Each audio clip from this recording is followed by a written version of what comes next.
Singularity.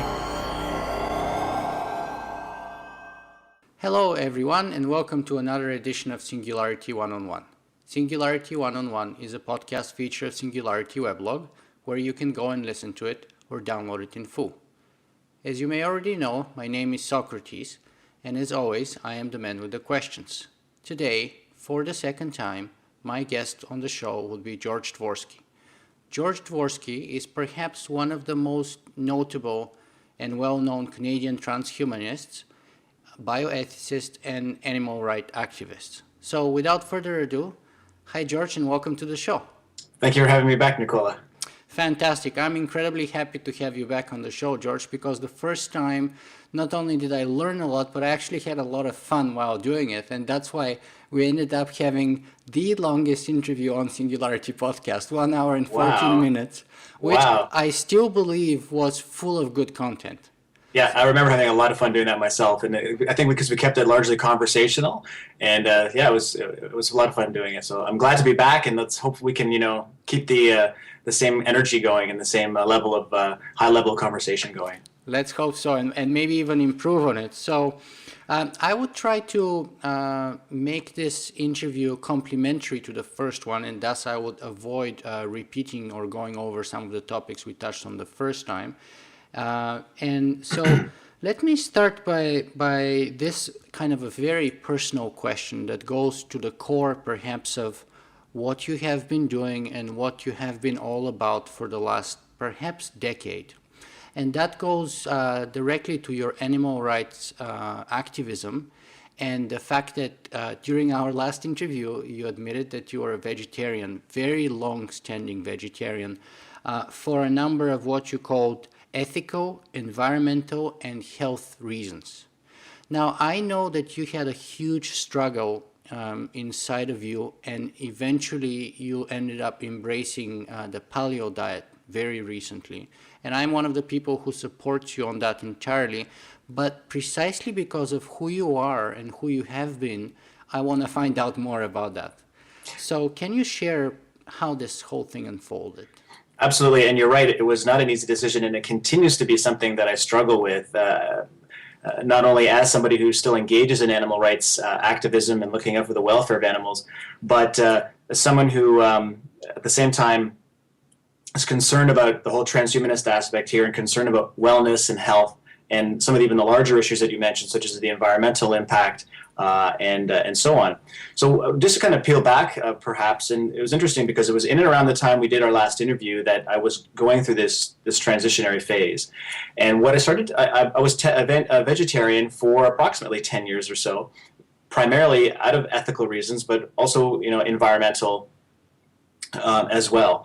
And one of the things that I started to become very cognizant of was I did not feel that the vegetarian diet, as I was going about it, was the best diet for me. And I became increasingly interested in health and wellness and even optimizing my diet and wondering what is the best way to eat as a human being. And again, this definitely ties into the whole transhumanist side of things. Is my concern is not necessarily, well, my concern clearly when it comes to transhumanism is 10 years, 20 years, 75 years down the line in terms of some of the more disruptive and amazing technologies that await us. But similarly, I'm also a believer in the radical present and realizing that there's some extraordinary things at our disposal today that can enable us to either exceed or enhance or augment human capacities, and of course wellness and health, which are tantamount to the transhumanist vision, particularly life extension, as I'm sure you would agree to. So I started to become involved in at least the exercise and fitness component through the strength and conditioning work that I do at CrossFit. That's really one thing we can talk about. But once you start to do that sort of work and you start to push your body to certain limits, you start to see how your diet is absolutely tied in and around that. And my performance at the gym was seriously lacking. And I was making progress, but then I hit a wall. And some of my peers and some of the friends that I was working out with, I could see they were continuing to make progress, and I just seemed stuck. I did not like my body composition. I did not like, even how I was feeling both during and after workouts. And I felt that something something needed to change. And I was very aware at the time that there was this thing called the paleo diet, and I can get into the details in just a sec as to what that is. At the time, I tried to do zone, which is a very strict proportioning of diet, particularly as far as the proteins and the fats and the carbohydrates are concerned. And that was actually very revealing for me. I do recommend actually people who have a problem with portion control to certainly give the zone diet a shot. So what I did, I said, okay, I have to make a change here. I'm not feeling, that this is working for me anymore. Let's give this paleo diet a shot. And again, I'm all big on the whole quantified self thing and experimentation. And I meant, even vegetarianism, I will add, was an experiment, and it ended up lasting 10 years. Mm-hmm. So I basically said, okay, let's try paleo for about 30 days. Okay, so what is paleo? Paleo is an approach to eating that is also referred to as ancestral, or even an evolutionary approach to eating. It's viewed through the lens of biology, which says that really nothing can be understood except through the framework set up by Darwinian processes. And basically the idea is that our bodies and minds arguably they evolved over the course of tens of thousands, if not hundreds of thousands of years, to eat a certain way, namely animal protein and all natural foods such as vegetables and fruits and nuts, and pretty much nothing else, because there really wouldn't have been much prior to the Neolithic era when after which agriculture emerged, and we have the advent of such things as grains and rice, and of course today highly manufactured and processed foods, which are undeniably the cause of many current diseases and ailments and problems. So it's really simply put, it's basically just an approach to whole foods and to natural foods. And I gave it a shot, and things you're eliminating from your diet are pretty extreme by cultural standards. So you're not eating any bread, you're not eating any pasta, no bagels, no rice. Again, nothing with any chemicals or added ingredients. So the meals are very straightforward in that sense. And because I'm largely unimaginative in the kitchen, I've remained that way. But I've seen some people on paleo who have extraordinary diversity of foods that they're still able to prepare. So that's on my own personal failing, not necessarily failing of the diet itself. And I was blown away because, again, doing quantified self and measuring my performances and measuring my body composition, and after 30 days I was astounded as to the gains that I was making, because again, I had hit a wall and I was stuck 4 months. So my training didn't change, just my dieting had changed, and I started to feel much better, even a better sense of wellness and clarity. And for me, really, as a result, there was no turning back. And like I said, I've made this now an indelible part of this kind of primal transhumanist approach that I have. So combined with the strength and conditioning and eating this kind of primal diet, I feel that I'm very, very close now to being as healthy as I possibly can, given the realities of the limitations today that we have in our medical sciences. And I do look at this very explicitly as a life extension strategy as well. It's not just living healthfully in the present. I think that strength and this kind of wellness will bode well for when I do get older, when I enter into my elderly years. In fact, studies are showing that if you enter into your elderly years with having done a lot of resistance training and you're quite strong, you could add as much as a decade at the very least to your life. And that they're recommending now that even elderly people continue to do resistance training in those years. So we have to change our model and change the paradigm within which the elderly people are training. Right now we do things like we throw them in swimming pools and make them move their arms around, and that's just not adequate. They can continue to push the limits in terms of strength and kind of push the envelope forward in terms of their longevity. And this, of course, is all part of other strategies that you can employ. Another thing that I've recently done is double dosing my omega-3 fatty acids. So I take 6,000 milligrams per day, which is basically six pills. And because studies are showing that it staves off neurodegeneration even as early as your 40s. It reduces your chance of cardiovascular disease, and it'll stave off the effects of rheumatoid arthritis. This is all very simple stuff. Fish oil, or just eat lots of salmon. And it's not high tech, it's not bleeding edge stuff, but it's common sense stuff. And that's why, me and many other transhumanists are promoting this idea now that this is the best you can do today, given the constraints. Let me just stop you here, if I might, absolutely, for 1 second. Now, and we'll continue that topic because you have to say a lot about it, and it's all very interesting. But let me just stop you here with the input that I got from a reader of Singularity weblog when we were discussing your transition from being a vegetarian to being to abiding by the paleo diet. And basically what she said was something like bringing in the ethical dimension. Yeah, George Dvorsky went to began to eat animals so that he can improve his performance in the gym, basically. In other words, she was raising the point, well, maybe that can be true, but ethically speaking, nothing has changed. Those animals that are being consumed are still suffering, and so that's a very, in a way, she was raising the point that it's perhaps a very selfish way of making a decision, Right. And kind of goes directly at the core of what animal rights are for. Sure. A couple of things I'll say about that. One, I'm not pretending at this point to be the most ethically perfect person, and try as I might, and I've been there. There was a time in my life when, particularly when I first came into contact with Eastern philosophies and Buddhism, that I did go about my life in such a way that I tried to mete out as little suffering as possible to the universe, if you will.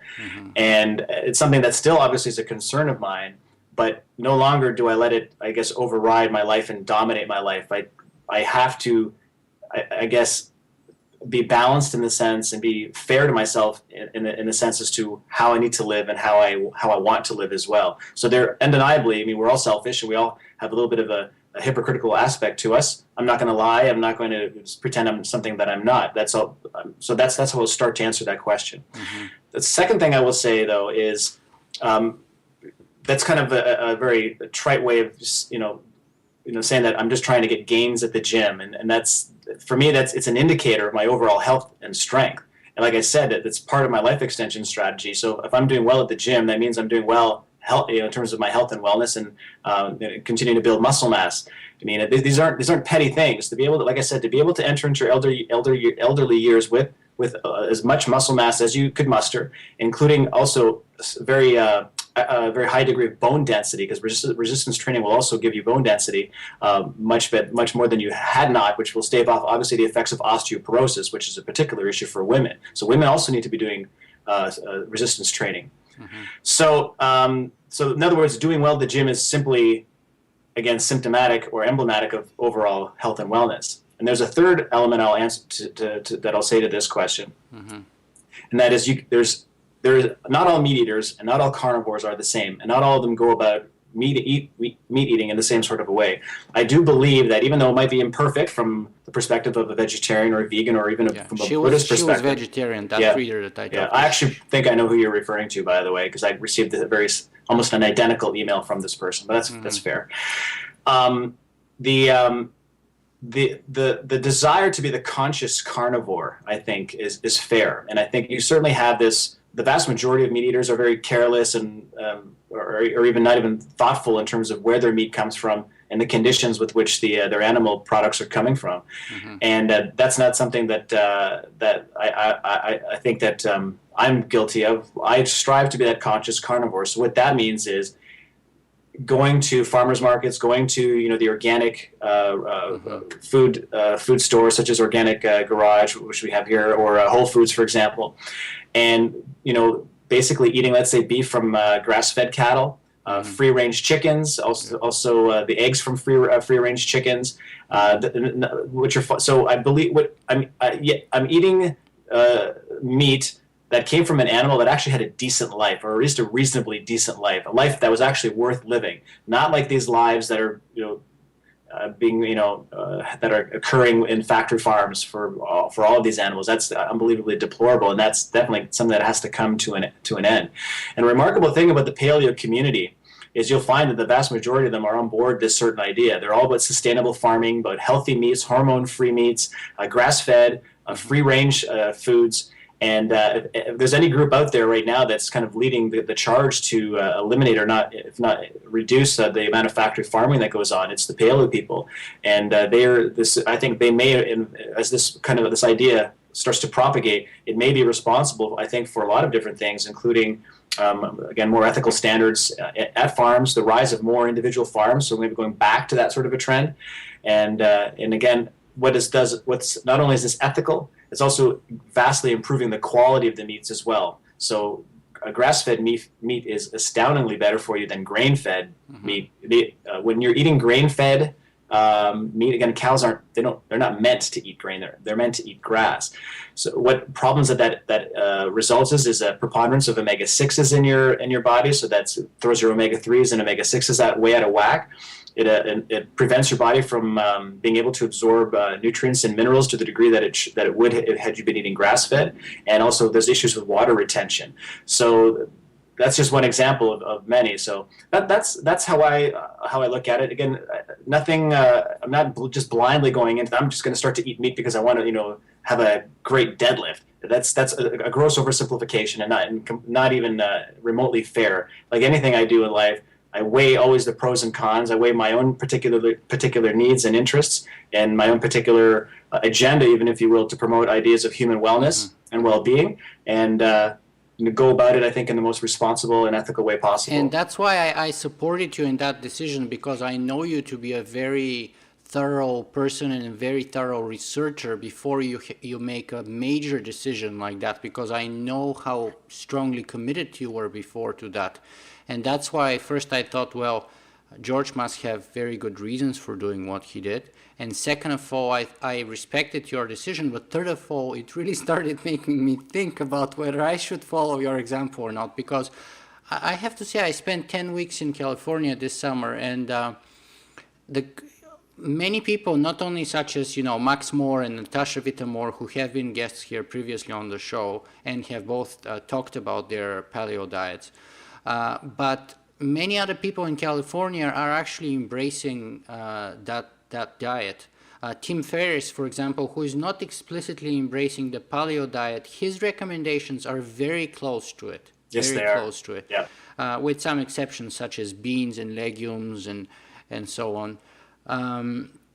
My thing was that, I haven't made up my mind completely, but let me grab the example of the omega-3 fatty acids. I used to take those for years with my other supplements that I take here, multivitamins and so on, antioxidants, etc.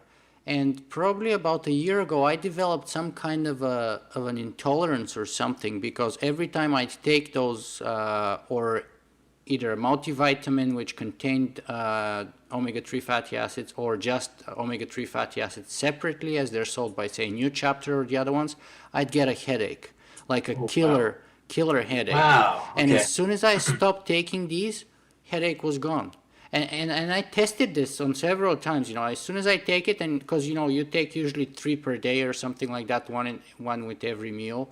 And usually mid to late afternoon, I started having the headaches. And the days that I excluded those, no headaches. So, and I still haven't found an explanation for that.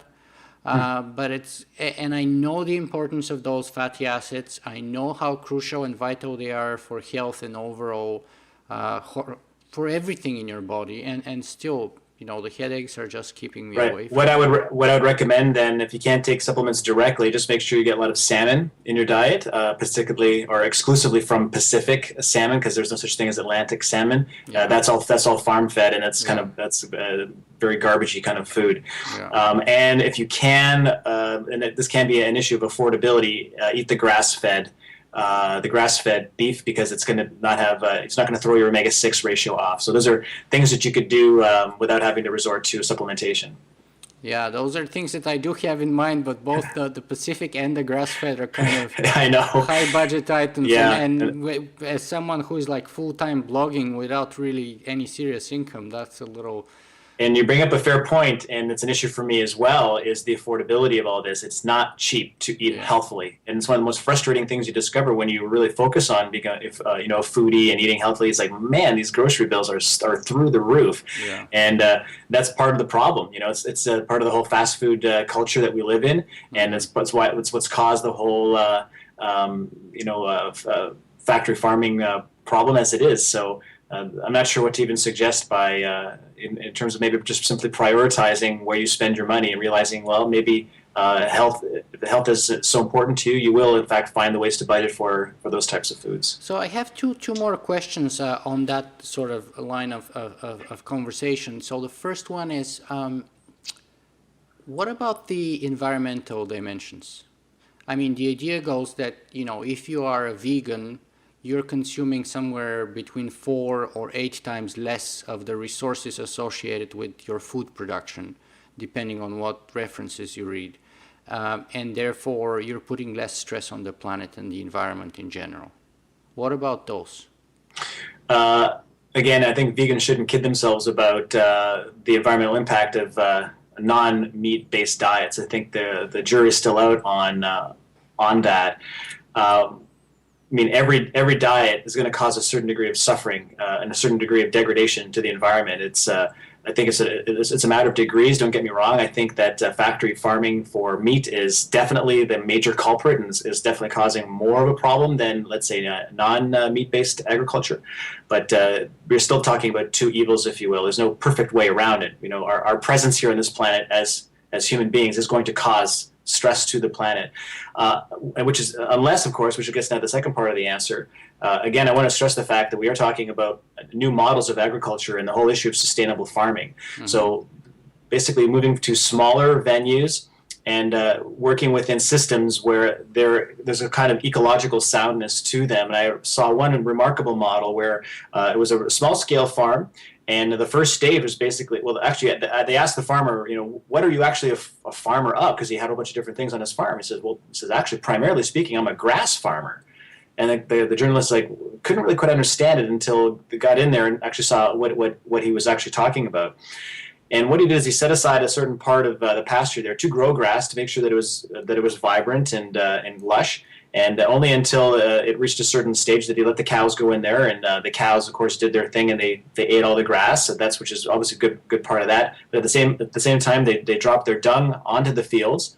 And once they were kind of done there, he moved them out to a different area, and he let the dung and all the kind of the waste products that were left there just kind of fester. And after a few days, what ends up happening is you get maggots and grubs and all these different bugs, at which point he let the chickens in there and they go to town. The timing is crucial because if you wait too long, then you're going to have flies and all these other mm-hmm. insects around there. Mm-hmm. So then you have the chickens go in there and they go to town on all the grubs and the worms and all the things that are actually a natural part of their diet. That's what a chicken should be eating. Mm-hmm. And similarly, it also is going to produce a chicken that tastes fantastic and produce eggs that taste fantastic and actually have color to the yolk and have all the beneficial qualities that you would want. The dark yolks, yeah. Yeah, and then similarly, once that, of course, now the chickens, of course, are also adding their waste products to that particular area, but that in turn is going to add the sulfur and other attributes that's now going to grow the grass again.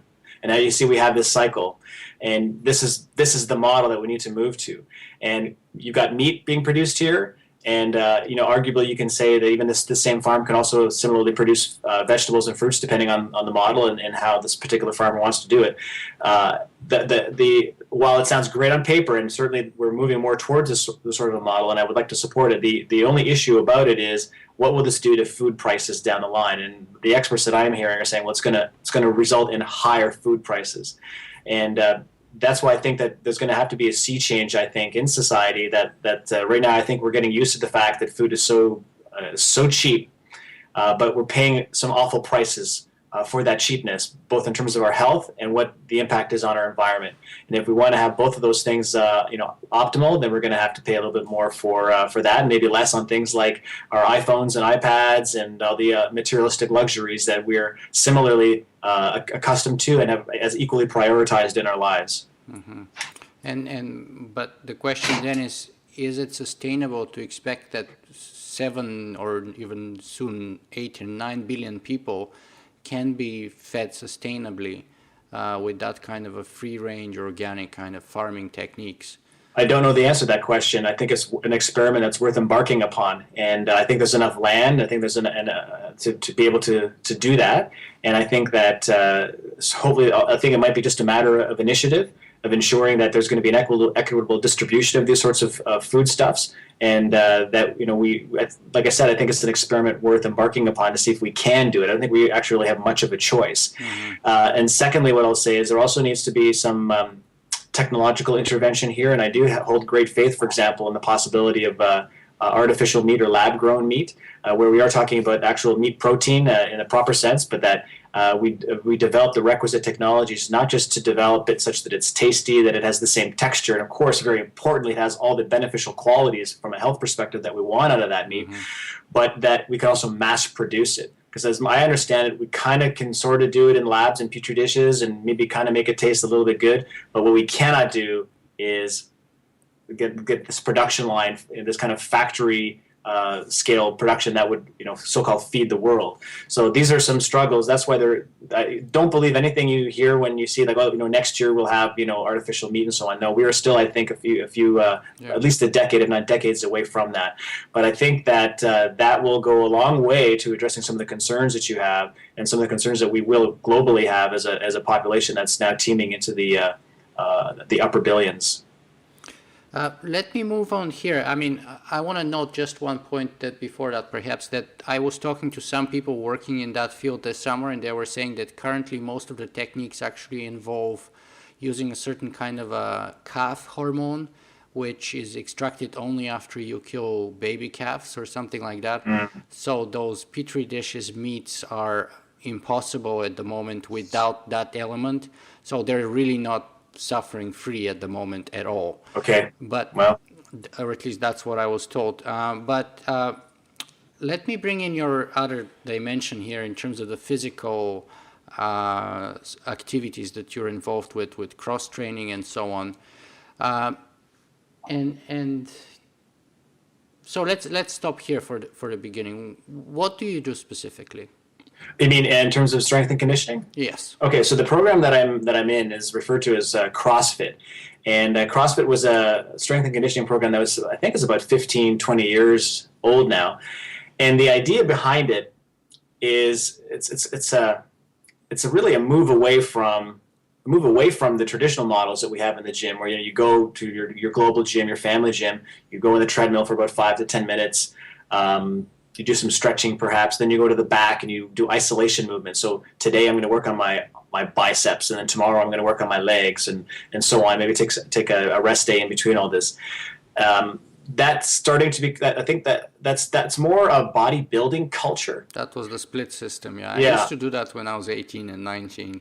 So you can blame Arnold Schwarzenegger and company on the change. One and 2 right. plus 1. That's it exactly. Yeah. And what we have found is that it doesn't really work in terms of overall fitness. And this fellow named Greg Glassman, he as the story goes, started to develop these movements and workouts that are highly varied. So every day you're doing something different, and they're also what are referred to as compound movements. So you're not working, let's say, on your arms only. These movements are all very highly specialized in the sense that you're working almost your whole body. And I'll give you one example, is the thruster.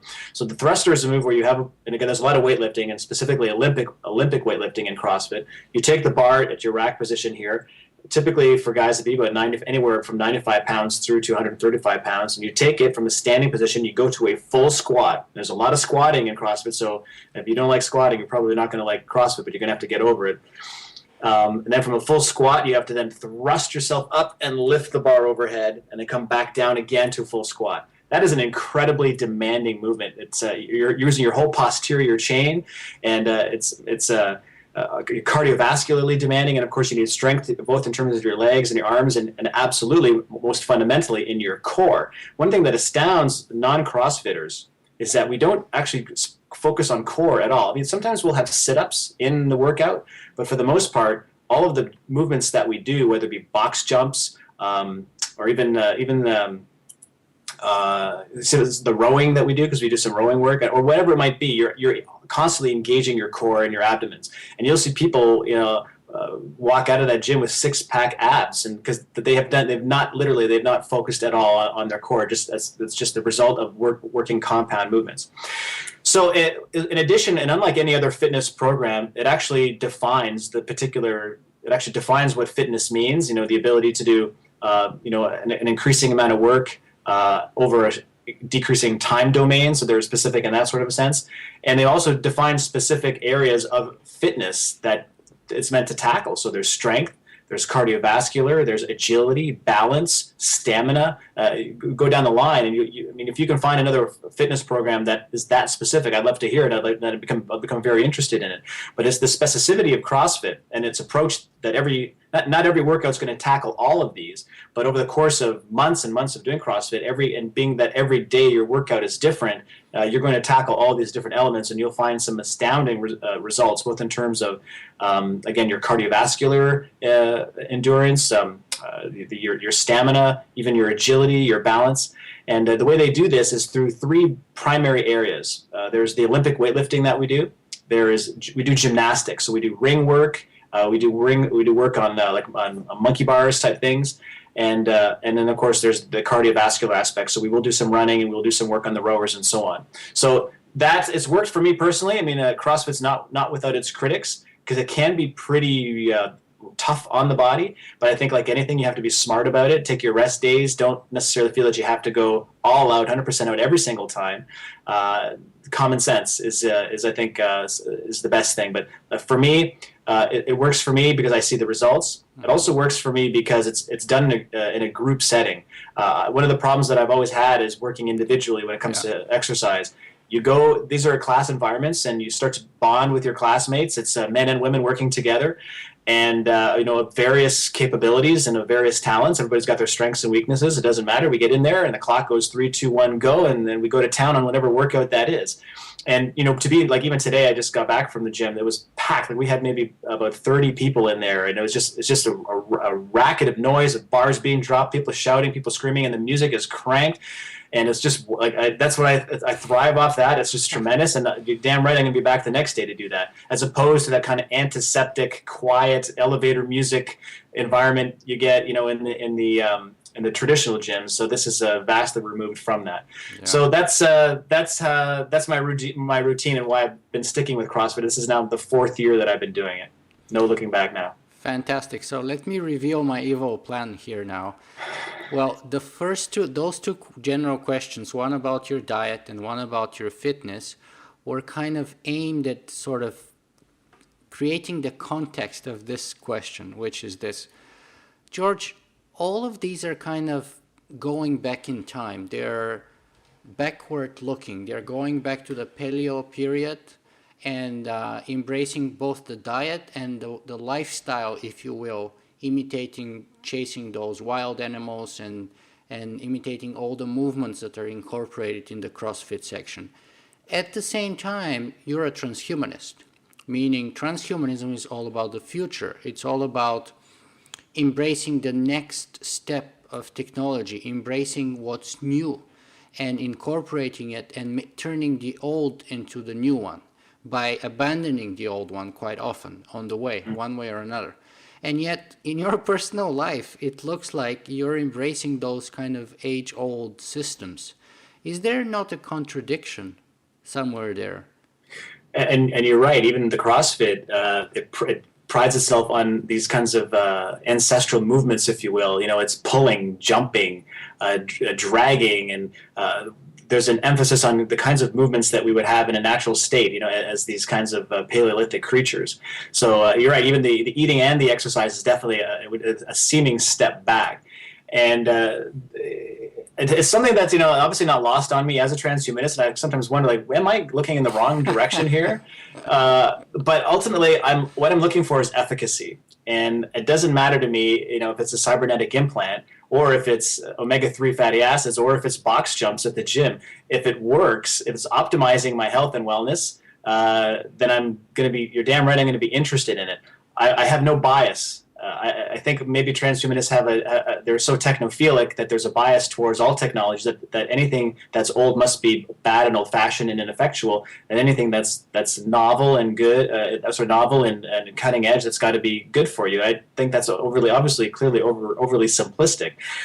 What I'd like to think, though, is moving forward, and I do still consider myself very much a progressive and a transhumanist, and I'm constantly wanting to, exceed the limitations of human capacity, is to combine the best of both worlds. So now that, let's say I've got my diet dialed in and my fitness dialed in, now what else can I do? Perhaps it's maybe more augmentative in that sense. So, for example, experimenting, let's say, with some nootropics. That I think is definitely let's say, paleo or non-ancestral, and definitely looks to technology. So my recent thing is choline, and seeing what that will do in terms of my focus and concentration.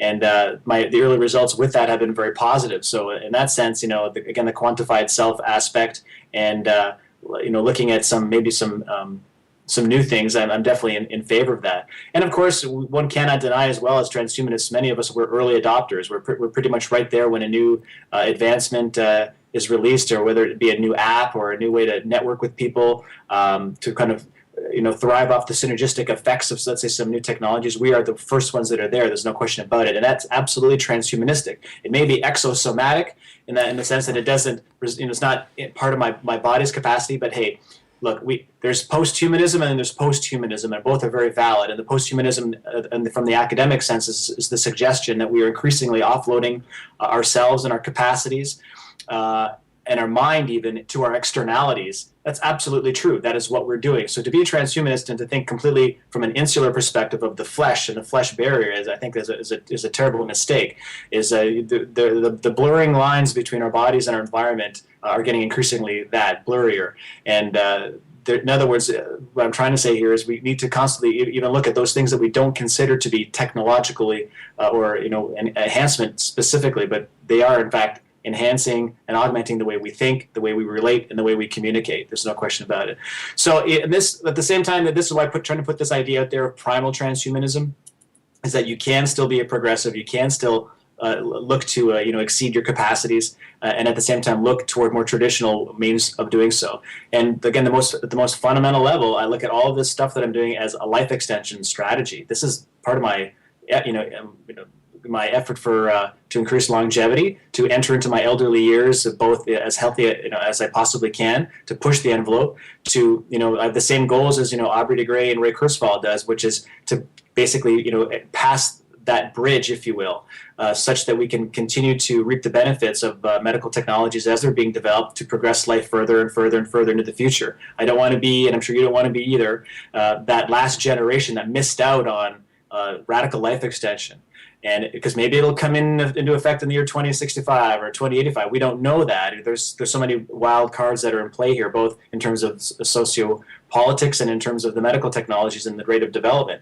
So right now, you cannot fool around with that.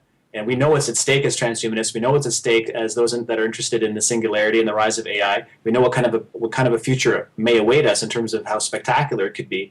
And I'm not about to fool around with that. And I'm, right now, there's some transhumanists who are content to sit on the couch and or flick through their social networks and write about the wonderful things that will happen in the future. But I think that they potentially could pay the price at some point for maybe missing out on the boat. Mm-hmm.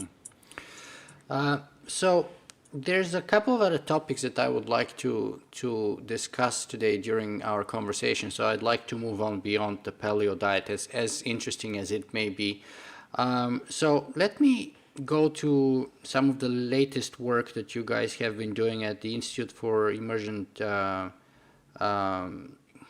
IEET. That's the Institute for Ethics and Emerging Technologies. Exactly. Thank you. And more specifically, the work related to, I think if the term is correct, the human equivalent non-person rights. That's right. A little about a year or so ago, and this has been something that I've been thinking about for many, many years, is what's referred to, stepping even back even further, is this whole issue behind personhood theory. And that is, okay, what is a person? And it's this acknowledgement that not all persons are humans and not all humans are persons, that really what we're talking about are criteria-based distinctions, that's what gives rise to personhood, that there's a threshold or even a spectrum, with which we have persons. So it got me, and I got thinking about this, from the perspective as a bioethicist, and thinking, let's say we have somebody like the Terry Schiavo case, where we have a person who's in a profoundly vegetative state. Post-mortem autopsy revealed that she had a brain that had shrunk to the size of a walnut. Like there was nothing happening there. There was no seat of consciousness, if you will, in subjectivity. So in that sense, that's not a person. That's not somebody who's engaging in the world, not receiving any input, and so forth.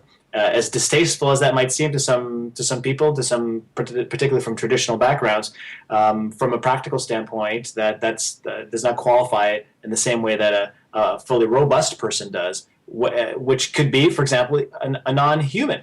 So if you look at the great apes, for example, even the cetaceans like dolphins and whales, and I think elephants, when you start to look at them, look at their behavior, even study, go deep inside their brain, and basically we're able to map the same kinds of functions that, in terms of their ability to forge relationships, even the theory of other mind, is we're finding quite startlingly that they're very similar to our own in terms of our capacity. So we have no choice at this point. We cannot really withhold our consent anymore when it comes to saying, hey, look, they're persons in the same way that we as humans are persons. So the implication there, what it occurred to me, was that we start to need to be looking out for their rights, perhaps in a way that's a bit deeper than we have. And I have to admit, I'm very much inspired by the work of the Princeton bioethicist Peter Singer, who started the Great Ape Project many years ago. And he's essentially looking for the same thing, which is human equivalent rights for the great apes. And I know that there's some other groups out there looking for, let's say, dolphin personhood and so on. But I quickly realized that there's no group out there that's looking out for the welfare of all persons, whatever they may be. So that's what we did. So about a year or so ago, we started at the IEET, we started this program called the Rights of the Non-Human Persons Program. And what we're trying to do is exactly that: secure human equivalent rights for these animals. And what we mean by that, it's mostly protections based. So we're not necessarily saying they should have the right to vote, for example, and do those sorts of things. Clearly, capacities being what they are, there are some limitations. But for the same reason, we don't, for example, say that let's say a profoundly disabled person is not a person. We have to look at it that's that same kind of frame. But what we are saying is that these animals should not be confined to zoos. They should not be made to perform tricks at aquatic centers. They should not be confined to spaces experimented upon. Could be illicit trading of them. These are off the table. The most simple way of putting it is, look, if you wouldn't do it to a human, you wouldn't do it to one of these animals as well. So that's. Mm-hmm. So which are these animals that you're talking about, other than apes and perhaps That's dolphins? It's a very short list. So all the great apes, including bonobos and chimpanzees. We also have all the dolphins and all the whales, and elephants. There are other candidate species that we're looking into, such, for example, Octopus? Yes, actually. And that's a very strange case because it's non-mammalian and very alien, if you will, aquatic. Well, not that the dolphin isn't aquatic, but the dolphin is an aquatic mammal. This is purely, these cephalopods. And I'm sure many of your podcast listeners are aware that the octopus behavior is very complex. I mean, they've been known to be very mischievous and playful, and they can engage in problem solving. And that's certainly an area that we need to explore a bit further. So there's the encephalopods, and then as well, Ben Gerstle brought to my attention. He's very much a supporter of this program, but he said, you better include the African gray parrot. And so I looked into it. I'm like, sure enough, they are astounding. It's one of his hobbies. Yes, and some of the best studies reveal that they actually have about the human equivalent of about a 3 to 4 year old child, which is significant, and that I think would qualify really as a person, clearly. And so these are ones that are kind of the outliers. That what I'd like to do, given more resources and more time, is to actually get into the science here. What we need is a neurological, not just like an empirical kind of understanding, but an actual neurological understanding of what are the seats of personhood, what are the maps of personhood cognitively, what are the parts of the brain that we can look at and say, aha, this animal has that. Therefore, it needs to be part of this whole list of criteria that make up a person. Then let me give you an example. We have mirror neurons in our brain. What the mirror neurons do, it's what actually enables you to be able to have a theory of other mind. Like, Nicola, I know that you're a conscious being.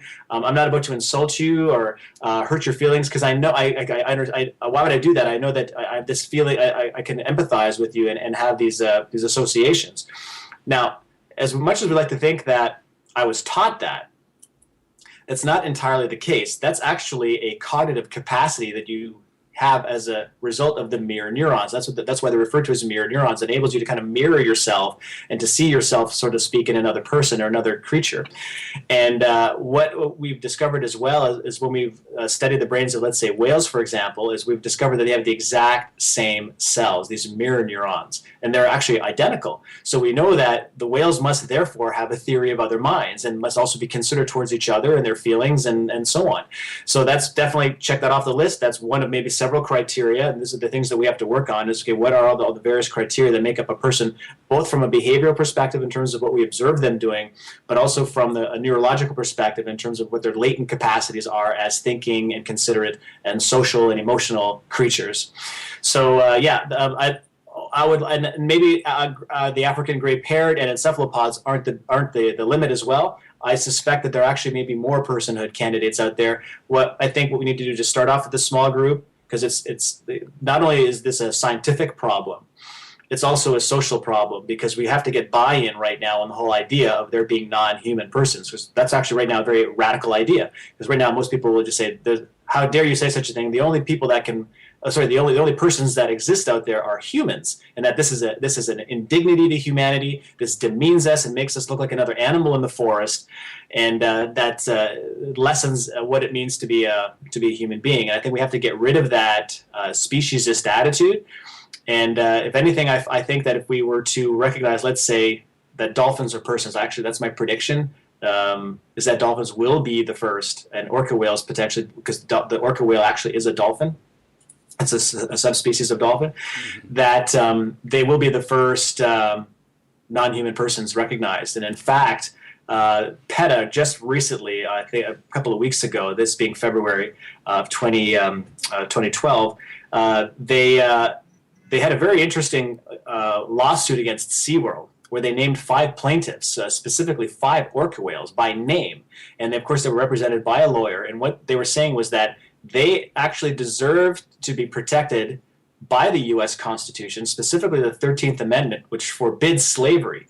And that the case that they were making was that they are actually enslaved, and they're being forced to perform these tricks, according to their schedule, and also forced to be confined in these ridiculously small spaces. You take an average orca whale, it swims 100 kilometers a day, and to be forced into these claustrophobic tanks must be unbelievably difficult for them, and I'm sure no small cause of both extreme confinement and depression amongst these creatures.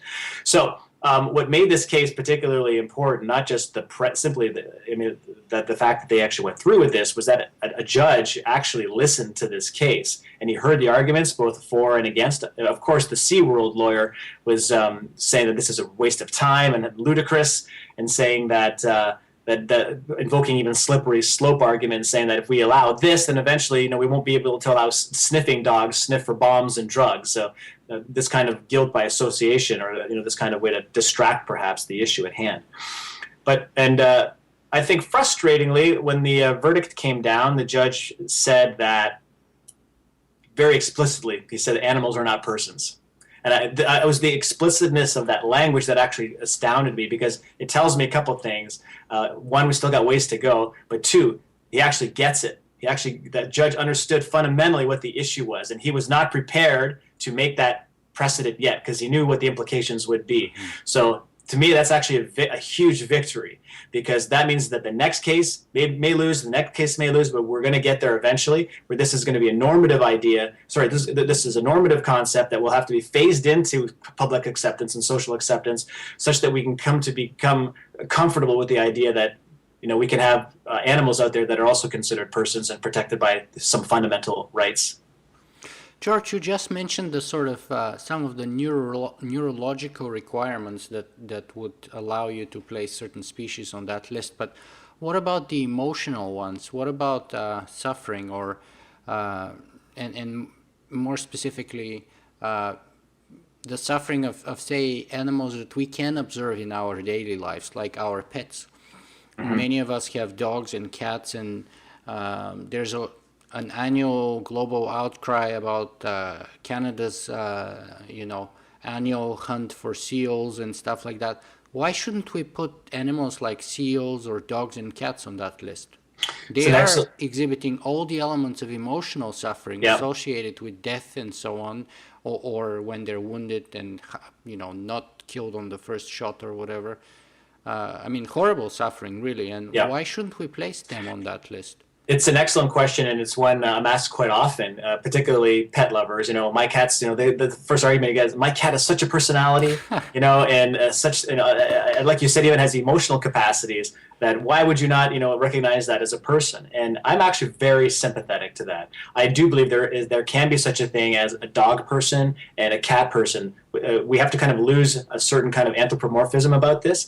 What I don't necessarily mean to say is that the more like humans that they are, the better that they are, or the more like persons that they are. Really, this is a hard concept to kind of convince people of, but I'm trying to be as non-anthro about this as possible and saying we're simply looking for a specific set of criteria, a certain set of characteristics that lead to these kinds of, endowments and behaviors and so on. That's so. My first priority here, as the program founder here, is to get initial buy-in for a very select group of animals. These are kind of like, in my idea, like the no-brainers. Particularly the dolphin, like always got a smiley face. It's cute. We don't like, people are getting increasingly sensitive to seeing them having to perform at these aquatic centers. That's the baby steps approach that I have.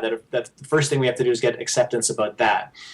I totally suspect that given success in that particular area, we can continue to push the boundaries of what we can do in terms of the protections of other animals as well. And I look at personhood as not a binary thing. I don't think it's like you either are or you're not. I do kind of see it more along the lines of a spectrum, that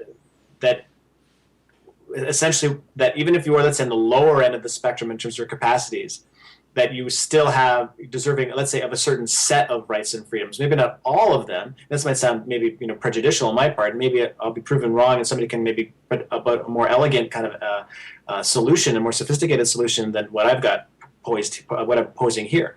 But essentially, that exactly what you're suggesting is that maybe an enhanced set or an increased sense of how we can protect these particular animals, and maybe even change the terminology with which we use to describe them as being a subset of persons or a kind of person. And I do believe specifically we need to do that through the frame of their species. So say, this is a dog person, this is a cat person, this is a pig person, and so on. And that would be totally fine with me. So I think that's kind of like phase 2.0, maybe even phase 3.0 of our project. But what I want to assure your listeners is that I am sympathetic to that, and that's on my to-do list. So eventually we'll get there. That's fantastic. And then when we get there, what are the implications is another important question, right? Imagine we've done it, which would take a lot of time and effort and struggles, but then what? Then we are poised to take a giant step forward in terms of eliminating a lot of the suffering that goes on this planet, particularly in what we do to animals. And it's funny, just talking recently with in another interview, we brought up David Pearce's hedonistic imperative and the whole abolitionist movement, which is an extremely radical idea, which is that actually all suffering can be eliminated from the planet, not just the human suffering, but even all animal suffering as well. And obviously, it doesn't take too much time to realize that's probably the most massive project that we could ever hope to undertake. And just logistically speaking, and how complex such a thing would be boggles the mind. But that's my way of kind of answering your question, to show that really there is no limit, if you will, in terms of how far we can progress this. Maybe the limit is the fact that we can eventually end all suffering on the planet. But for me, it's an incremental thing, and it's going to have to be one step at a time. So for me, to answer your question, it's that it would be doing our part as stewards of this planet, as the most intelligent species on this planet, who we should know better than what we're doing, particularly in terms of our treatment of animals, that we can in fact take these iterative steps to now let's say, okay, if we recognize dogs and cats in this sort of a way, what does that mean that we can and can't do to them, so to speak? Although right now I think that those animals have it really well off. There are a number of animal rights people, including Peter Singer, who are actually opposed to animal companions. That it's demeaning to a dog or demeaning to a cat to own them and have them live in your house and take them for walks and so on. And this is where we disagree. To me, I don't think the dog feels demeaned. If anything, I think the dog is, knowing dog psychology, feels part of the pack and part of the whole family, and is engaging in that pack life to the best of its abilities. I think any kind of idea of indignity is a human abstraction, and it's a human labeling of the situation that the dog is not even experiencing. So my concern would be more, I think, not towards animal companions, but more, let's say, animals that are subjugated by us. So, of course, agricultural animals and animals for testing, medical testing, and, of course, performance animals as well. So I think those are the more practical areas that we need to be sensitive to. Yeah, I was going to say, what would happen with farm animals? What would happen with animals which we use today to conduct certain kind of medical or other experiments? Right. And what would that how would that impact our ability to, say, produce new vaccines, new technologies, food to feed our ever-growing population? Yeah, and at the risk of sounding contradictory, based on the first part of our conversation, basically reverting back to meat eating, I don't necessarily feel that extracting meat from living, thinking creatures is the way to continue in the future. I think certainly now it's how I choose to get my meat, but I don't necessarily feel that I'd like to continue that practice indefinitely into the future. There are other options, particularly from an agriculture perspective, in addition to, let's say, the lab-grown meat idea that we discussed. You can also, let's say, engineer agriculture such that they don't have any conscious awareness, so that you basically create brainless pigs and brainless cows. They can't possibly feel, there's no emotional, maybe not brainless, but those parts of the brain are gone. Mm-hmm. So they're just machines, if you will, that are making meat on themselves. Again, that might seem really disgusting or distasteful to some, but hey, okay, let's lose the yuck factor element of it and think of it from a practical perspective, from a consequentialist perspective. What harm is being done to a cow that actually cannot feel the capacity to be harmed? It has no brain. That's kind of, I think, maybe some engineering, genetic engineering, and some really experimental engineering in that sense might be the way to go. Now, to answer your question about medical testing, again, that's a big one. I think already this is an issue for today, because we're progressively experimenting less and less on animals, except unfortunately in the United States, where it's still a bit out of control. They still test on some of the on primates and so on. But what they're trying to do in its place is set up computer modeling and other types of analogs, such that we don't actually have to test on a living, breathing, feeling creature, and that we can actually just use our computer sciences to get us the same sorts of results. I also think that we should open up the door to more human testing, to volunteer testing, where you have actual consent. We don't have the consent of these animals, but you can have, let's say, somebody who's near end stage of a disease, or somebody who's simply experimental enough, they want to maybe try something. You could get a lot of buy-in that way. So I think there's a number of potential solutions here for that particular area. But I'm not going to lie to you and say that it's not going to, let's say, inhibit or retard the development of, let's say, some pharmaceuticals or other technologies. It clearly will have that impact. But you have to ask yourself, at what cost, though? When you think of the amount of suffering that goes on in these labs, the drilling their skulls open and causing suffering and burning them and all that stuff, it seems disproportionate to me in terms of what it might be actually looking to remedy. And then, how is that issue connected to the actual or potential issue of animal enhancement in the future, which is one of the sort of notable transhumanist issues, I think. How are they connected, and in what way, if they are? Interesting. I'm not sure that they are connected.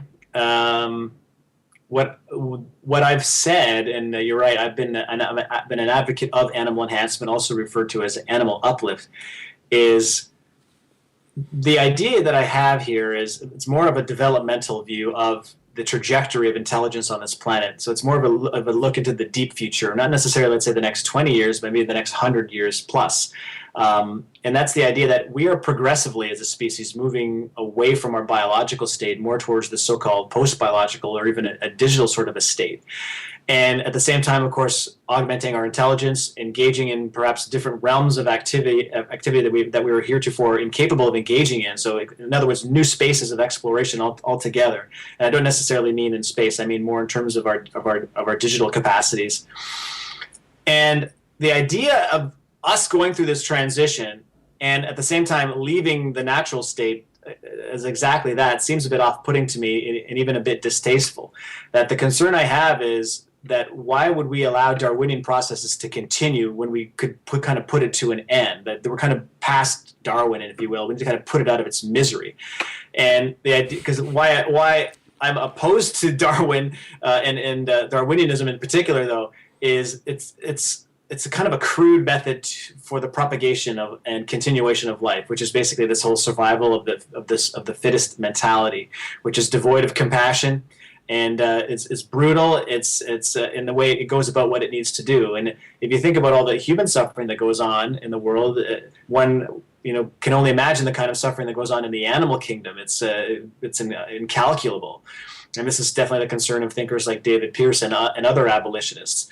And my thinking is that, okay, why don't we bring them along with us into the radical future and kind of reshape the ecology of the planet in a profound way? And this gets into some what's referred to as techno-Gaian ideas, some real progressive environmentalism.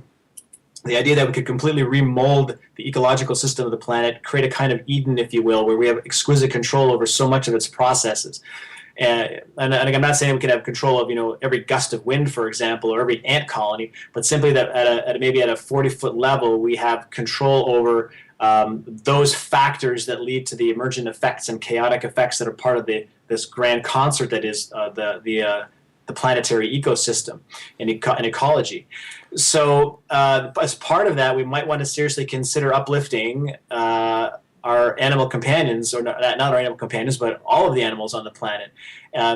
Maybe not all of them, like ants may not be worth it. We have to decide at some point, what's the threshold for inclusion into, post-biological existence, and what kind of enhancements would we wish to give these animals? These are all very challenging questions. I'm not going to sit here until I have all the answers, because one risks also kind of like maybe post-humanizing these animals. That's not necessarily the goal here. I think the goal is to simply perhaps endow them with an increased sense of their species and let them kind of take it from there.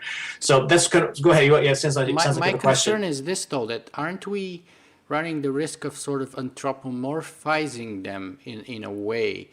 Because, I can see how, for example, a dog that has lost both of its hind legs and then gets like a two-wheeled sort of a wheelchair prosthesis benefits clearly from it.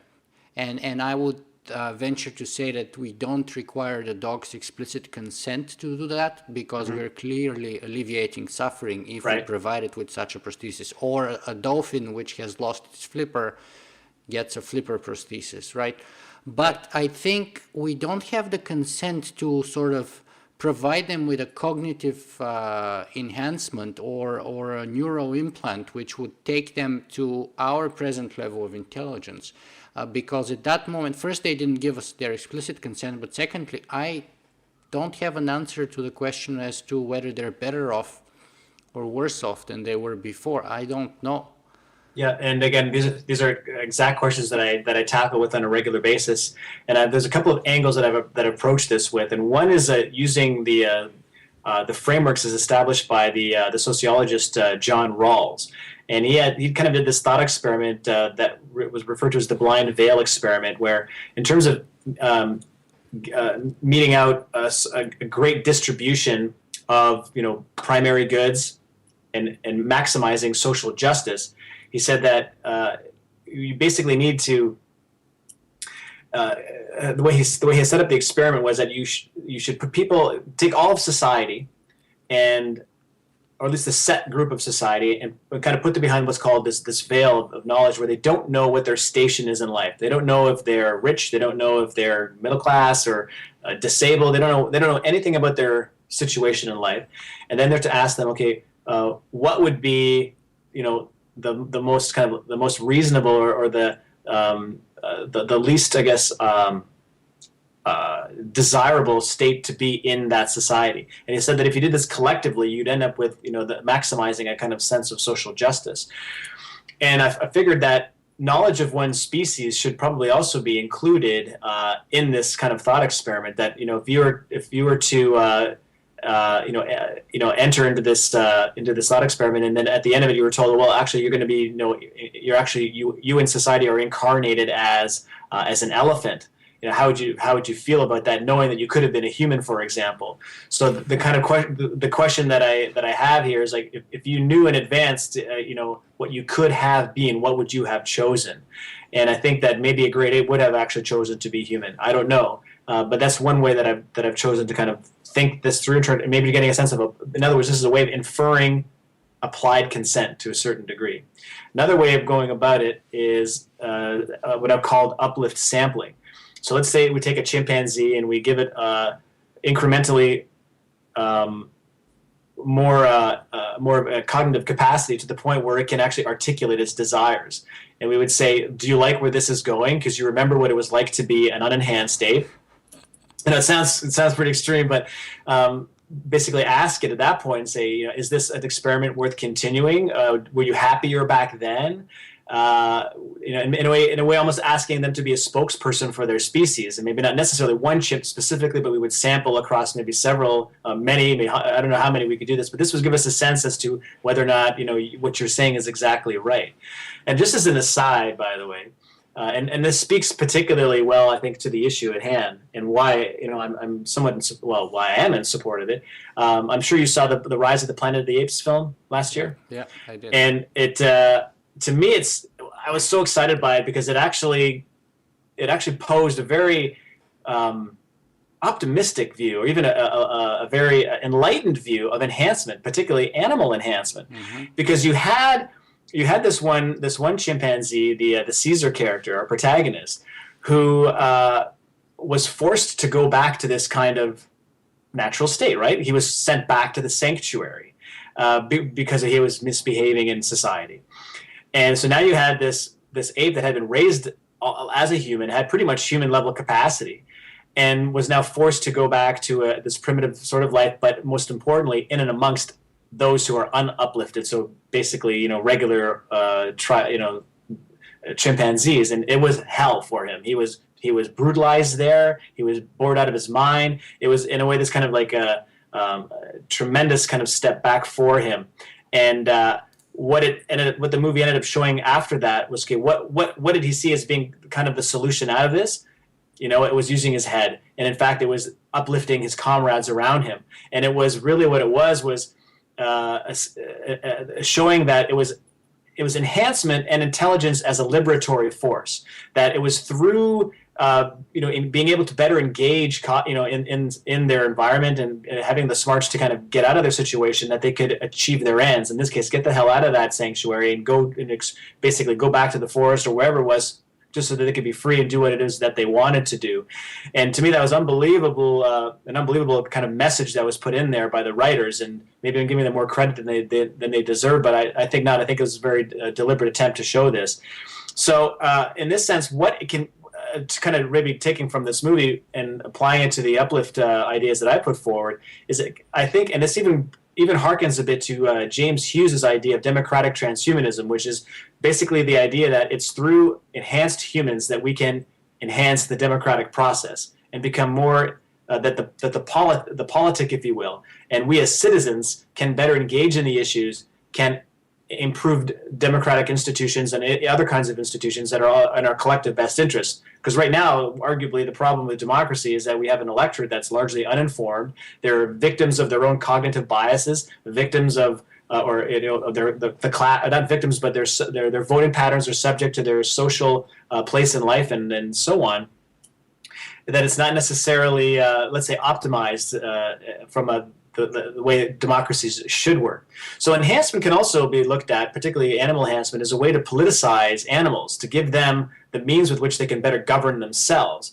And I know this is obviously a very controversial idea, because the idea here is that just out of the state of nature, that they're happy, that they like hanging out in the jungle and eating the grass, and that's as good as it gets. And maybe we're the ones that are messed up, and that it's modern society that's completely a disaster. And these are hard questions, and but ultimately, I think would we want to go back to the plains and be ravaged by nature and not have these kinds of technological endowments that we've come to know and love, everything from immunizations through to band-aids and surgery and anesthesia. But even just knowing that we're protected by institutions and protected by rights and freedoms, that why shouldn't we give animals, particularly, let's say the ones that I've talked about in the personhood program, at least give them these uplifts such that they can, again, better govern themselves and become democratized and politicized. Mm-hmm. So, George, one of the sort of major takeaway points that I had from our first interview with you was the thought that mass extinction is the simplest explanation for why we are seeing an uncolonized galaxy. And the other thing was that during our first interview, when I asked you about our chances of survival, I think the reply that you gave was almost nil. So first of all, I want to ask you if the number has changed since our last conversation, and if it has, why? And second, I'd ask you to elaborate on that whole idea. Yeah, I'm thinking. I still think it's pretty close to nil, unfortunately, but that hasn't stopped me. Kind of like my mission now as a SETI studier and as somebody who's looking at, for example, the kind of the visions of the deep future as to where we could end up. I'm desperately looking for a theory or some kind of a solution that will change my mind. I'm looking for these kind of glimmers of optimism, but I have to be honest with you. I mean, I'm gravely pessimistic, and I'm at the risk of repeating what we had said in the last interview. It's simply the logistical challenge of juggling not just one apocalyptic risk, but multiple apocalyptic risks. Everything ranging from the ongoing struggle to manage our nuclear arsenal through to some pending technologies such as molecular nanotechnology, and specifically the weaponized molecular nanotechnology, and even things like weaponizing artificial intelligence or an AI gone simply horribly wrong in terms of its first or ultimate instantiation. And there's other ones we probably don't even know about. And how we can possibly collectively manage all this is beyond me, and I think it provides, unfortunately, an elegant solution to the Fermi paradox, that it's this great filter, if you will, that no civilization can really surpass, and that it eventually just ends up imploding in on itself and gets snuffed out before it can actually do anything from a cosmological or an intergalactic perspective. So now that said, I'm still very much interested, like I said, in other possible escape hatches, and that's one thing that excites me to a certain degree about the whole singularitarian aspect, is that perhaps it's through that particular avenue that we'll get our act together, and that we'll be able to find a kind of mode of existence that will allow us to continue into the future. What I've referred to as a kind of adaptationist, end game, if you will, that it might be a narrow area in terms of an escape hatch, but it'll even in its adaptationism, it will allow us to continue into the future. And what that might actually be, who's to say? It may very well be, for example, this kind of migration into smaller space, what John Smart refers to as MEST space, and that we will be looking at space is going to be in our rear view mirror, and we have no interest in colonizing the galaxy because there's going to be so much more to do, let's say, in massive supercomputers, which is why, therefore, perhaps the ultimate end state for a civilization is simply the construction of massive supercomputers like Jupiter brains or Matryoshka brains and so on. And that if you do the number crunching, you can see that you can quite literally create universes within such massive structures. The key, of course, will be to continue to power computation and to deal with the residual effects of computation, such as heat dissipation and so on. But there's even already models in place. I spoke with Stephen Wolfram at a conference last year, who explained to me that there are already models out there for the zero heat dissipated computational models, which is very exciting to hear. But anyways, yeah, I mean, for all we know, for example, we are currently dwelling within what's really kind of like a tic-tac-toe universe, and we in our small paleo brains think it's pretty badass and pretty complex. But until we create that chess universe, we don't really know what what are the possibilities. So there could be adding, for example, a dimension to our experience might be exponential in terms of what it does to our interests, our activities, and the spaces with which to explore, albeit in a digital sort of a space.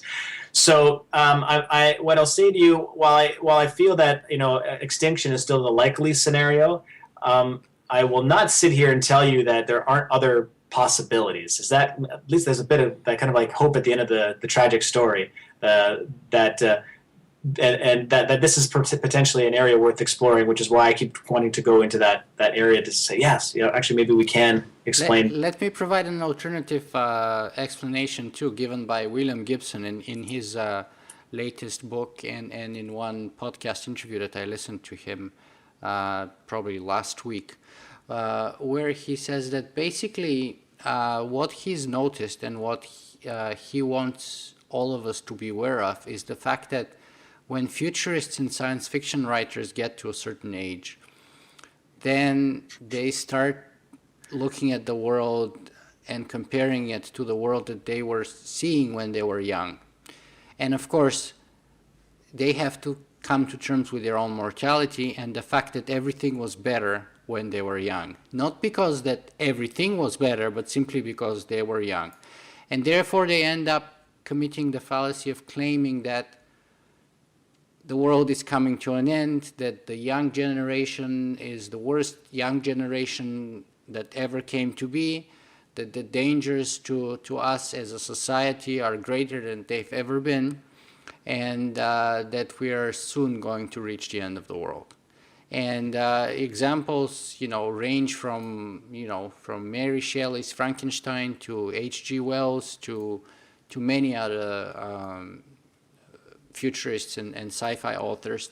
I went to watch recently Robert J. Sawyer talking on Humanity 2.0, and he said that he's a minority among science fiction writers because for the last 200 years, most sci-fi authors have that kind of an apocalyptic vision of the future.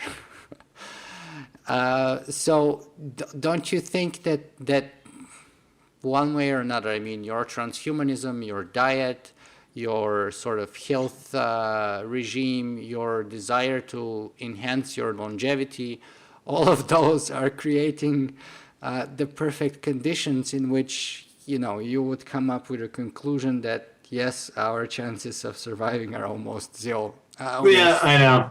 Well, I mean, basically, it's like, how are you going to live? Like, am I going to, crawl on the couch and like moan for the next, rest of my life? Oh, woe is me. We're doomed as a species. Like, I think that's kind of futile because you're right. We don't know. I don't know.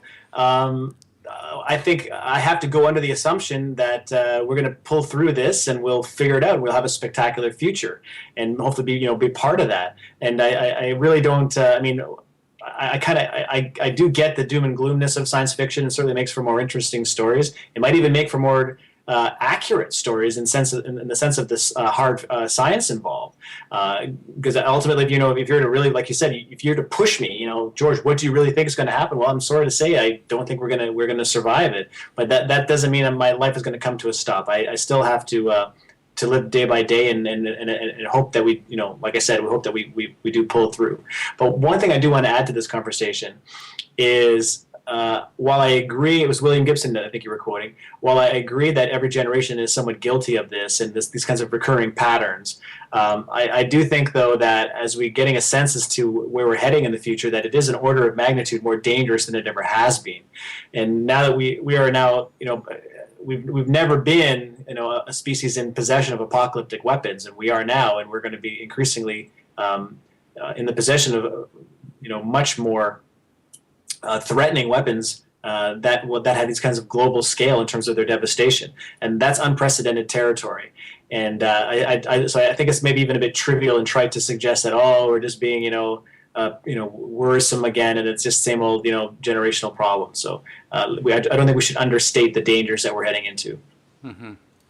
And I certainly agree with that point, and I believe it's a very valid point, because I mean, it's one thing to be using a an Iron Age sort. It's another thing to Right. be using, the latest in uh, biological weapons of mass destruction, for example, which are the cheapest Oh, yeah. WMDs there are at the Right. moment, at least. But let me move on our conversation here to the next step here, which is connected to that idea about finding SETI, the search for extraterrestrial intelligence. I actually spent some time in NASA this summer, and I had the pleasure of attending a lecture given by Seth Shostak, who is not only very knowledgeable, but he's the funniest, one of the funniest speakers I've ever seen live on Wow. stage. He has a killer I've sense of humor. never met him, never seen him Yeah. speak. So it's kind of neat to hear you say that. He's so funny. I mean, his lecture is actually posted on my blog. I actually have the audio recording of it, and probably even his slides. His slides and the audio, not the video, but he's so funny. And in person, he's like, of course, 10 times funnier than just the audio. But I want to ask you about this idea about the Dysonian approach to SETI, and how is it different from what has been done up to now? Right. And what you're referring to specifically is the paper that we recently had published in the Journal of the British Interplanetary Society. We being my colleagues Milan Sirkovic and the late Robert Bradbury, who regrettably passed away while we were writing this paper. He had a massive stroke.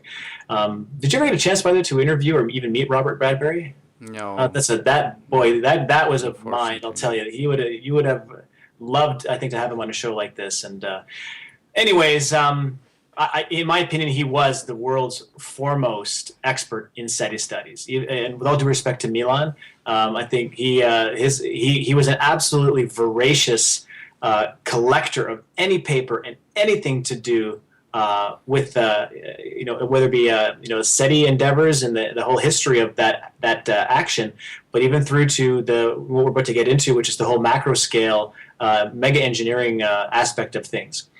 So what we did, we put together a paper that largely had two components to it. One, it was a critique of modern SETI methods and their strategies, basically saying that, look, guys, this is starting to get a bit out of date now in terms of your approach. This was back to some old school thinking back in the 1960s with Frank Drake and that whole generation of thinkers. I mean, as mind expansive as it was and as innovative as it was in terms of this first group, thinking, my God, we could, set up our radio telescopes and listen for radio signals. It is unfortunately a project that has failed to date. And when I say that, I get a lot of people scoffing and said, well, of course it's failed today. We've only just started listening. And I think, unfortunately, a comment like that fails to recognize the degree to which, or rather, in this case, the improbability of actually getting a signal. We could be listening for the next million years. I guarantee you we're not going to get a radio signal. Or I understand it as well, SETI's looking for optical signals as well. As you're aware, Nicola, we as a radio transmitting civilization, that's coming to an end. That window is only about 100 years, 150 years or so. We are progressively cutting off our radio transmissions. So we're about to become quite invisible from a cosmological perspective. In other words, if we're going to hear another civilization, we're going to have to hear it within that tiny window, which is actually quite absurdly small. But second, the dissipative effects of radio signals over large distances is non-trivial, and by all accounts, even if a radio signal got to us here, it would be so dispersed in terms of its signal that we would not actually recognize it as such. So it's a futile effort all around. Not to mention, I mean, SETI claims that they're targeting specific areas that they feel would be prone to, or that life might be there. But for the most part, it's a rather blind haphazard approach to where they're listening for radio signals. So that was the first thing that we said. But not once to just leave it at that. We felt that SETI still can be very relevant, and they do need to change their model quite significantly in terms of how they should be conducting their activities, both in terms of how they're listening and even their approach to how they think of themselves and how we think of ourselves as as a civilization in search of extraterrestrial intelligence. So what we said specifically is that SETI needs to adopt a more future-centric approach and take a look at the human trajectory, and this is where I came on board on the paper, where Robert Bradbury was the computational scientist and Milan was the cosmologist. I was the resident transhumanist on the paper that looked, at what happens to a civilization, to a species when it becomes quite advanced, and basically, the whole discussion of this post-biological existence, of being a digital civilization, invoking such things as what's referred to as the intelligence principle, which is the idea that as far as an intelligence can improve itself, it will continue to work to optimize itself to the greatest degree possible.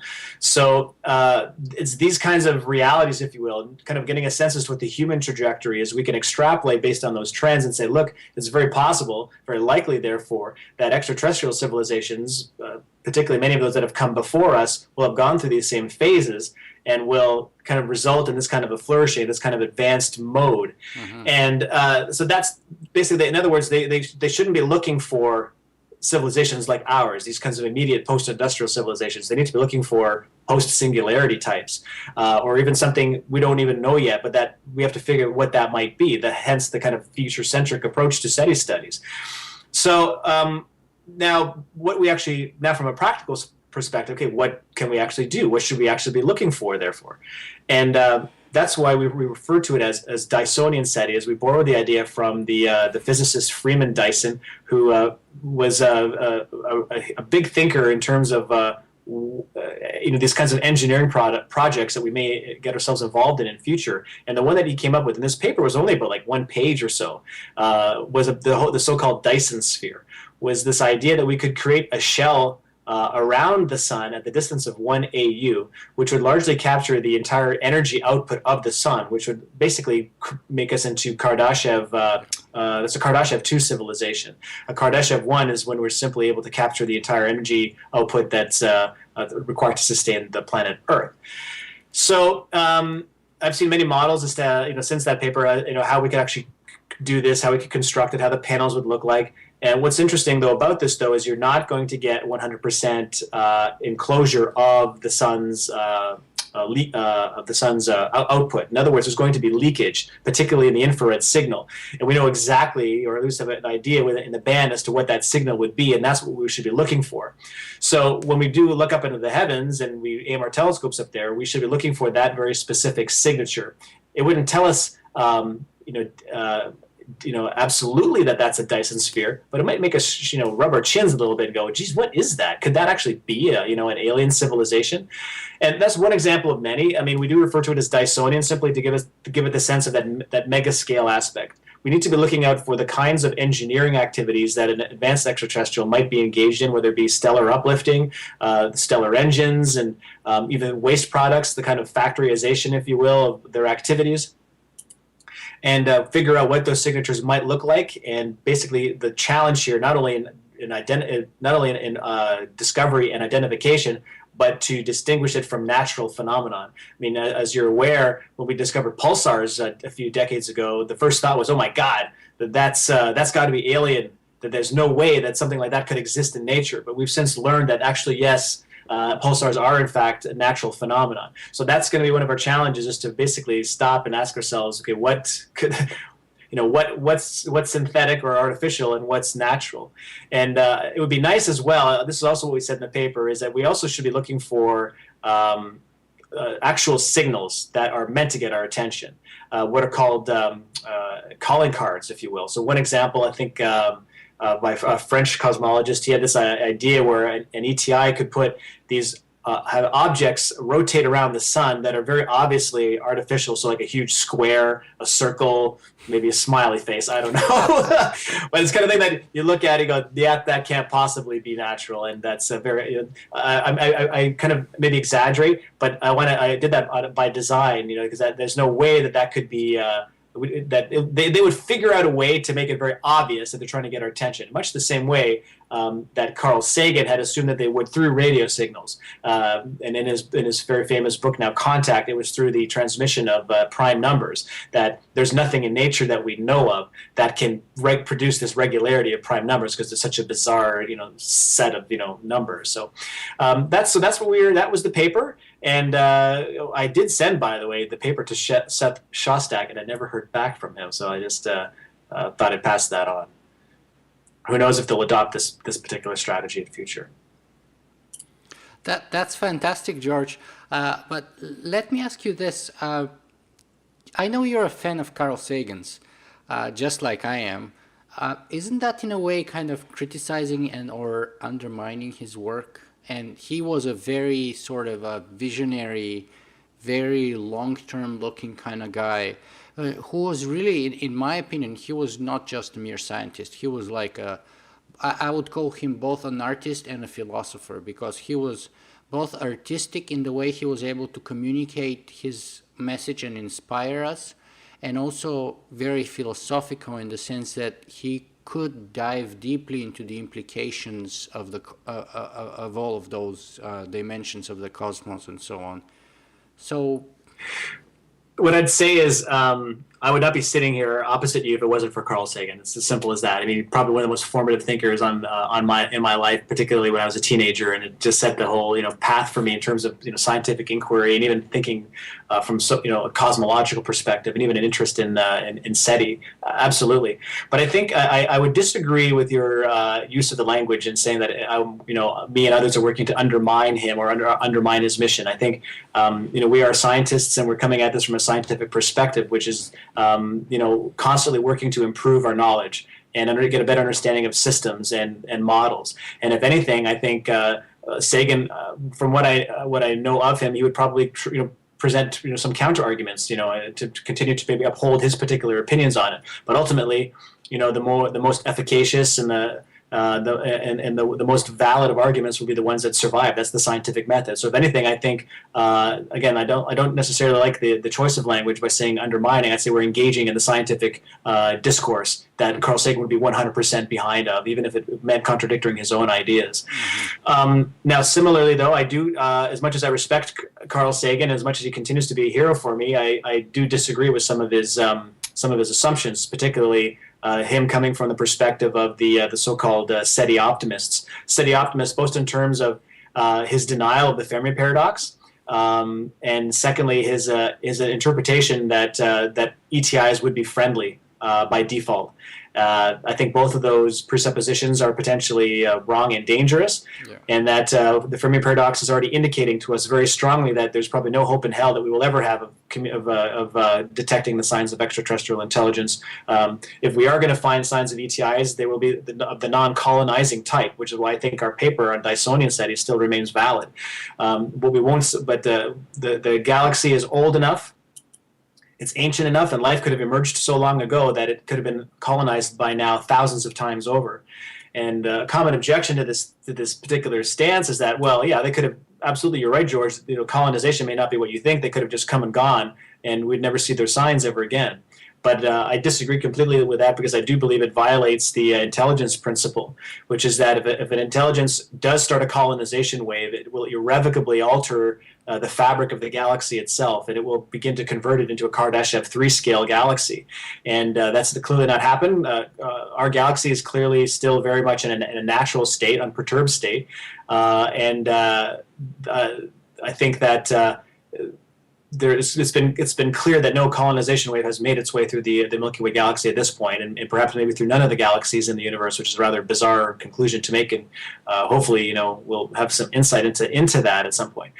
But and then similarly, the other argument or problem with Sagan was his contact optimism in terms of the benevolence of ETIs, and this is where, for example, a thinker like David Brin would agree with me that we need to be very wary of shouting out in the cosmos, so to speak, which is another sign of SETI.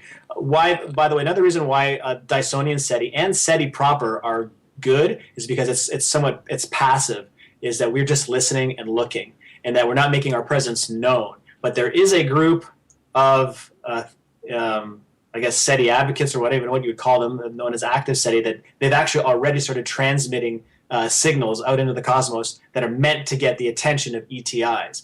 And David Brin is one of the more vocal opponents of this. He's not making any grand claim. He's not claiming aliens are good or bad. He's saying, hold off on this because we have no idea if we could, get some undue, attention. Like you said, shouting out in the jungle, so to speak, as it could bring in some pretty terrible lions and tigers and bears that we're not ready to deal with right now. So, but thankfully, that's not.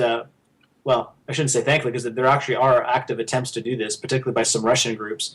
And I think Bryn and myself, we've talked together about setting up even something like a treaty or something to get global cooperation on the matter. We think it's that serious. Mm-hmm. So anyway, so that's that's my little thing about Sagan. I think it's a fair question, but it's all part of moving forward and adopting new ideas and new techniques to get better answers.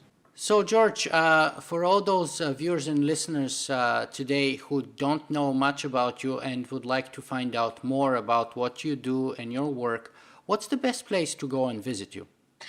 There's a couple places. One is my blog, obviously, and it's called Sentient Developments, and I'm a very regular blogger there. I tend to write original articles and also post from some of my favorite sites around the web, and your audience would definitely be interested in it. I talk about singularity issues, artificial intelligence, and futurism, and all that good stuff. Mm-hmm. Also, just very quickly, even Twitter, that's a good way to get a hold of me, and that's just at Dvorsky.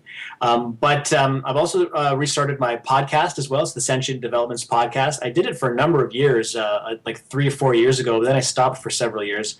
And a couple of months ago, I restarted it again. And the format's not like yours. Yours is interview style. Mine is just myself just going over some articles that I've read, or just my rants about something that's interesting me at any given time. But definitely, it's still in line with your particular community. So I think your audience would find some value in that. Yeah, and I have to share, I'm a fan, because I'm very happy that you restarted your podcast, and because I happened to fall onto a few of the older episodes, but I've also definitely been keeping up with the newer ones. Oh, nice. I'm glad to hear that. And your audience can find the new podcast by simply just going to Sentient Developments. I post links to it very regularly, and there's links including on how to sign up for the RSS or iTunes or what have you. Fantastic. Let me ask you the final question here, which is, if you were to sort of wrap up, and perhaps, I don't know if you want to try and bring together all the topics that we've discussed today. I mean, we started with the paleo diet, we went through animal rights and animal enhancement and transhumanism, and we sort of finished with SETI and your suggestion for a Dysonian approach to it. So do you want to wrap these up, or do you want to... Yes, I can wrap it up with a line from Heinlein who says, "Specialization is for insects." And I told you I'd get that line in there. But no, I mean, you know what? I can't. I say that somewhat tongue-in-cheek because, I just think about all the things we talked about today, and even the things that are part of my life and part of my, my intellectual pursuits, and it's so all over the map. I think, if anything, my struggle is to kind of combine it and synthesize it into some kind of cohesive whole. But for me, like I said, like Heinlein said, specialization is kind of maybe not the way to go. That I think it's through the diversity of interests and multiplicity of your activities and ability to talk about virtually anything somewhat intelligently. I think that's the joy of life, and that's what I thrive off that. But I mean, I'm sure Nicola, whenever you interview a transhumanist or any futurist, you find that you get polymaths on the show. And I think that's what makes us pretty amazing as a community, is we're all able to touch on so many subjects. And maybe that's why we're so good at seeing the big picture, and maybe why that's so difficult for some of the segments of society to not look at the future in the same way that we do. Is I think it's this ability to take so much of life, so much of math and science and philosophy and politics and everything, and human well-being, and even some spiritual notions at the same time, and maybe develop a big picture of what the future could be and where we could end up as a civilization. And I think it's through that polymath, diverse attitude that's what enables us to think and do the things that we do. That's totally brilliant, George. I'm really enjoying that thought, and I'll take it away from this conversation and Okay. use it myself and remember it because I really love it. So thank you for that. And I think it would make a Very great welcome. title too. Okay. Okay. So thank you for being with us on the show, George. My pleasure. Let's do it again, all right? Absolutely. Thank you.